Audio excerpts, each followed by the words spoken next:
మొట్టమొదటి factory outlet మన Mukunda jewellers లో అన్ని జ్యువెలరీపై ఉన్న VA కేవలం 2 నుంచి 12% మాత్రమే. No making charges. విచ్చేయండి ముకుందా జ్యువెలర్స్. రాజధాని అమరావతికి చట్టబద్ధత కల్పించడానికి ఏపీ అసెంబ్లీ ఏకగ్రీవ తీర్మానం చేసి కేంద్ర ఆమోదం కోసం పంపింది. అసెంబ్లీకి హాజరై రాజధానిపై తమ వైఖరి స్పష్టం చేయని వైసీపీ మాత్రం పూటకో మాట రోజుకో నిర్ణయం అన్నట్లుగా అమరావతిపై అక్కసు వెళ్లగక్కుతూనే ఉంది. ఓవైపు హస్తినాలో ఇంకా చట్టబద్ధత తీర్మానం ప్రాసెస్ మొదలవ్వకుండానే అసలు ఆ తీర్మానమే చెల్లదని జగన్ పార్టీ నేతలు స్టేట్మెంట్లు ఇస్తుండటం విమర్శలకు దారితీస్తోంది. అసలు చట్టబద్ధతపై వైసీపీ పార్లమెంట్లో అయినా వాయిస్ వినిపిస్తుందా? ఆంధ్రప్రదేశ్ రాజధాని చట్టబద్ధత అంశం ఢిల్లీకి చేరింది. ఏపీ ఏకైక రాజధానిగా అమరావతికి రాజముద్ర వేసేలా కేంద్రం చట్టం చేయనుంది. ఏపీ అసెంబ్లీ వేదికగా రాజధాని చట్టబద్ధత తీర్మానంపై జరిగిన చర్చలో పాల్గొనకుండా వైసీపీ సభ్యులు ముఖం చాటేశారు.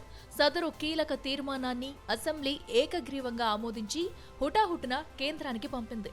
ఆ తీర్మానాన్ని కేంద్ర కేబినెట్ ఆమోదించి పార్లమెంటులో ప్రవేశపెట్టనుంది. ఇలాంటి తరుణంలో పార్లమెంటు వేదికగా జరిగే చర్చలో రాజధాని అమరావతిపై వైసీపీ ఎలాంటి వైఖరిని అవలంబిస్తుందనేది హాట్ టాపిక్ గా మారింది. అయితే వైసీపీ ఎంపీలు పార్లమెంట్ ఉభయ సభల్లో పాల్గొంటారో లేదో కానీ అమరావతి విషయంలో ఆ పార్టీ నేతలు తలో మాట మాట్లాడుతూ గందరగోళానికి తెరలేపే ప్రయత్నాలు మొదలుపెట్టారు. అసెంబ్లీకి హాజరై పార్టీ స్టాండ్ ఏంటో స్పష్టం చేయాల్సిన మాజీ సీఎం జగన్ అసలు తీర్మానం ఆమోదం పొందినాక కూడా నోరు మెదపడం లేదు. తీర్మానంపై చర్చ మొదలవ్వడానికి ముందే జగన్ బెంగళూరు ప్యాలెస్ కు వెళ్లిపోయి రాష్ట్ర రాజధానిపై తనకెంత చిత్తశుద్ధి ఉందో చెప్పకనే చెప్పారు. అయితే వైసీపీ స్టేట్ కోఆర్డినేటర్ జగన్ మాజీ సలహాదారు సజ్జల రామకృష్ణారెడ్డి మీడియా ముందుకొచ్చి అమరావతికి తమ పార్టీ వ్యతిరేకం కాదన్నారు. అయితే ఆ ప్రభుత్వ మాజీ సలహాదారు అమరావతి చట్టబద్ధతపై అసెంబ్లీలో తీర్మానం చేయాల్సిన అవసరం ఏమొచ్చిందని ప్రశ్నిస్తున్నారు. తీర్మానం చేయాలంటే మండలి కూడా సమావేశం కావాలని సూచించారు. అమరావతిలో అవినీతి జరుగుతుందని ఆరోపిస్తే తాము రాజధానికి వ్యతిరేకమని ప్రచారం చేస్తున్నారని వ్యాఖ్యానించారు. చంద్రబాబు నాయుడు కంటే చాలా ముందే భూమి కొనుక్కొని ఇక్కడే ఆఫీసు, ఇక్కడే ఇల్లు కూడా కట్టుకున్నారు శాశ్వతంగా. కాబట్టి దీని మీద మా స్టాండ్ అనేది ప్రత్యేకంగా చెప్పడానికంటూ ఏమీ లేదు.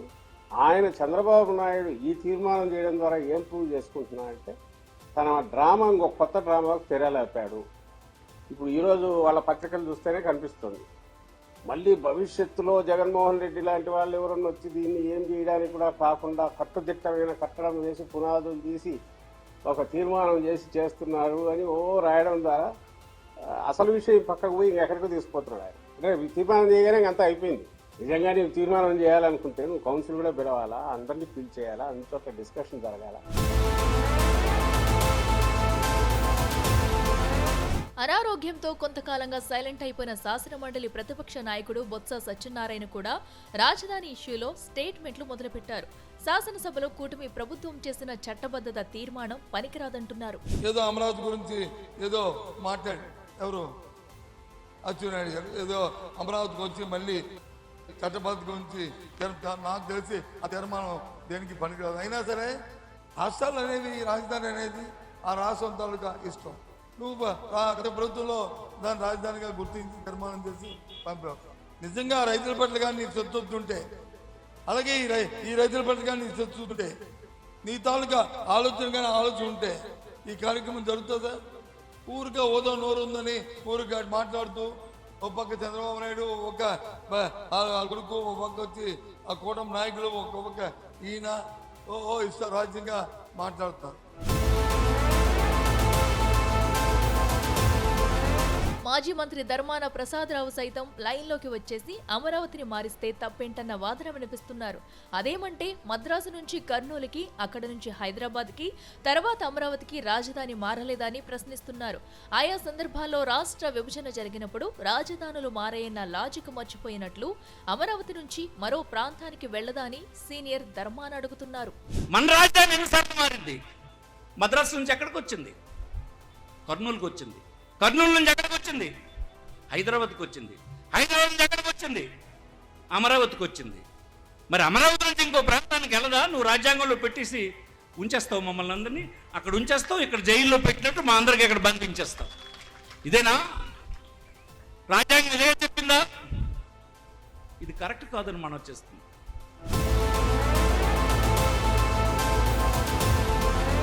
శాసనసభలో ఒక రెస్యులేషన్ పెట్టి రాజధాని ఇక్కడే ఉండాలని చెప్పి ఢిల్లీకి కాగితం పట్టుకుని వెళుతున్నారని, రాజధాని ఫెయిల్ అయితే తరువాత ప్రజలు ఎన్నుకున్న ప్రభుత్వాలకి రాజధానిని మార్చే అధికారం లేదా అని ధర్మాన ప్రశ్నిస్తుండడం హాస్యాస్పదంగా మారింది. ప్రధాని మోడీ 2 సార్లు శంకుస్థాపన చేసిన అమరావతి ప్రాంతం రాజధానికి పనికిరాదని తేలితే పరిస్థితి ఏంటని పిడివాదం మొదలుపెట్టారు. శాసనసభ పెట్టి ఒక రెజల్యూషన్ పాస్ చేసుకుని ఇక్కడే ఉండాలి రాజధాని అని చెప్పి ఈవేళ ఢిల్లీకి పట్టుకొని వెళ్తున్నారు కాగితం. తర్వాత వచ్చినటువంటి ప్రజలు ఒకసారి ప్రభుత్వం ఏర్పాటు చేస్తే అక్కడ రాజధాని ఫెయిల్ అయిపోతే ఆ తర్వాత ప్రజలు ఎన్నుకున్నటువంటి ప్రభుత్వాలకు అధికారం లేదా? ఆ ప్రాంతం పనికిరాదని తేలితే ప్రజల నిర్ణయాలకి గౌరవం లేదా? రాజ్యాంగంలో ఎక్కడుంది ఇది? అమరావతికి చట్టబద్ధత తీర్మానంపై పార్టీ స్టాండ్ చెప్పాల్సిన జగన్ ఆదేశాలతోనే కొంతకాలంగా సైలెంట్ అయిన నేతలు కూడా రాజధానిపై లేనిపోని గందరగోళం సృష్టించే ప్రయత్నం చేస్తున్నారన్న విమర్శలు వెలువెత్తుతున్నాయి. అమరావతిపై వైసీపీ నేతలు చేస్తున్న వ్యాఖ్యలపై మంత్రి నారాయణ మండిపడ్డారు. జగన్ అమరావతిపై విషం కక్కుతూనే ఉన్నారని, తాజాగా ఆ పార్టీ నేతలు చేసిన వ్యాఖ్యలే దానికి నిదర్శనమన్నారు. వైసీపీ అధ్యక్షుడు అమరావతి నిర్మాణంలో రివర్ బెడ్ కు, రివర్ బేసిన్ కు కూడా తెలియకుండా మాట్లాడుతున్నాడని విమర్శించారు. సజ్జల మొన్న ఒక మాట మాట్లాడితే ధర్మాన, బొత్స మరొక మాట మాట్లాడుతున్నారని నారాయణ విమర్శించారు. ప్రపంచంలో టాప్ 5 రాజధానులు ఒకటి కావాలని ముఖ్యమంత్రి గారు ఆదేశించారు. దాని ప్రకారం ఇద్దరు జరుగుతుంటే విషయం కక్కుతున్నారు. అంటే వాళ్ళు ఎక్స్పెక్ట్ చేయాల ఈ ప్రభుత్వం వచ్చిన తర్వాత ఇంత ఫాస్ట్గా జరగద్దని. ఎందుకంటే ఖజానా ఖాళీ చేసి వెళ్ళిపోయారు, డబ్బులు లేవు, ఈ డబ్బులు ఆడిని ఎట్టకడతారని.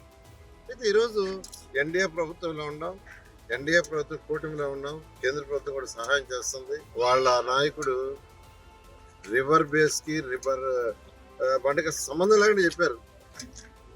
ఏం చెప్పారు ఆయనకే తెలియదు. ఈరోజు మళ్ళా ధర్మన్న గారు, బొత్స సత్యనారాయణ గారు మరొక స్టేట్మెంట్, మొన్న సజ్జలేమో అమరావతిలోని రాజధాని అని చెప్పారు. ఇది ఒక శాడిజం, ఒక ప్రణాళిక లేదు, ఒక డెసిషన్ మీద లేదు, అంటే దీని మీద స్టిక్ ఆన్ అవుతాం లేదు. రోజుకు ఒక మాట, అంటే ప్రజల్ని కన్ఫ్యూజ్ చేయాలా. ప్రజల్ని ఏం చేయాలంటే కన్ఫ్యూజ్ చేసేసి ఇంకా అమరావతి మీద సందిగ్ధ, అంటే ఒక ఇండెసివ్ చేయాలి. ఒక ప్రతిపక్షంలో ఉన్నాడు 14-19లో, 19 నుంచి 24 దాకా సీఎంగా పరిపాలించిన వ్యక్తికి ఒక రాజధాని మీద ప్రాపర్ అవగాహన లేకుండా ప్రాపర్ స్టేట్మెంట్, అవును రాజధాని ఇక్కడ అమరావతి లేదా కాదు చెప్పు ప్రజలకి. వైసీపీ నాయకులు ఏం మాట్లాడుతున్నారో వారికే తెలియడం లేదని, వైసీపీ 2 నాలుకల ధోరణి కారణంగానే అమరావతికి చట్టబద్ధత కల్పించాలని భూమిలిచ్చిన రైతులు కోరుతున్నారని నారాయణ స్పష్టం చేశారు. రైతుల కోరిక మేరకు అమరావతిపై సీఎం చంద్రబాబు కేంద్రంతో మాట్లాడారని, అసెంబ్లీలో తీర్మానం చేసి పంపాలని కేంద్ర ప్రభుత్వం చెప్పిందన్నారు. ఇప్పుడు ఆ తీర్మానం చేసి పంపడంతో రైతులు ఆనందం వ్యక్తం చేస్తుంటే వైసీపీ నేతలు ఓర్వలేకపోతున్నారని ఎద్దేవా చేశారు. మొత్తం మీద సీనియర్ నాయకులైన బొత్స, ధర్మానలు రాజధాని గురించి చేసిన వ్యాఖ్యలతో అమరావతిపై జగన్ ఎంత వ్యతిరేకంగా ఉన్నారో స్పష్టమైందన్న అభిప్రాయం వ్యక్తమవుతుంది. మరి రేపు పార్లమెంటులో కూడా చట్టబద్ధతకు ఆమోదం లభిస్తే వైసీపీ నేతలు ఎలా రియాక్ట్ అవుతారో చూడాలి.